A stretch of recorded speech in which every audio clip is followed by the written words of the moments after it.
নমস্কাৰ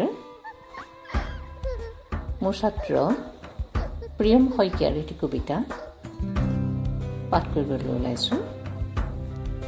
মই দিহিং পাতকায়ে কৈছোঁ, মই দিহিং পাতকায়ে কৈছোঁ, মই দিহিং পাতকাই সংৰক্ষিত বনাঞ্চলে কৈছোঁ, মই দিহিং পাতকায়ে কৈছোঁ। মোৰ বুকুতেই আছে পৃথিৱীৰ কত যে জৈৱ বৈচিত্ৰ্য, ময়েই বৰ্ণাঢ্য বৰ্ষাৰণ্য পূবৰ আমাজন। কিয় কিয় পৃথিৱীৰ সেউজীয়াবোৰ উপভোগ কৰিব নাজানো তহঁতে? মুখত মুখৰা, হাতত হাত মোজা পিন্ধি শান্তিৰে উশাহ নিশাহ ল'বই নোৱাৰা হ'ল আজিৰ পৃথিৱীত। মই দিহিং পাতকাই বনাঞ্চলে কৈছোঁ।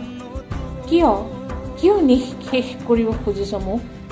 কিয় কিয় চাৰিওফালে এতিয়া মৃত্যুৰ কিৰিলি, তথাপিও কিয় মোক ধ্বংস কৰিব বিচাৰিছ? মোক বচা, মোক বচাও, মোক বচা। মোক ধ্বংস কৰি কয়লাৰ খনি পাতিব বিচাৰিছ? মোৰ লগতে মোৰ বুকুতে উমলি জামলি থকা জীৱ জন্তু চৰাই চিৰিকটি, সিহঁতৰ কি হ'ব এবাৰো ভাবি চোৱা নাই? কিয় কিয় কিয় এতিয়াও সময় আছে, এবাৰ ভাবিছা? মোক বচা, পৃথিৱীখন বচা।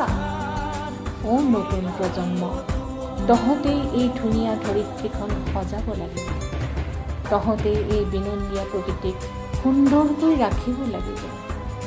ভাবিছা সময় থাকোঁতে সুন্দৰ পৃথিৱীখন বচা, বচা এই সুন্দৰ পৃথিৱীখন।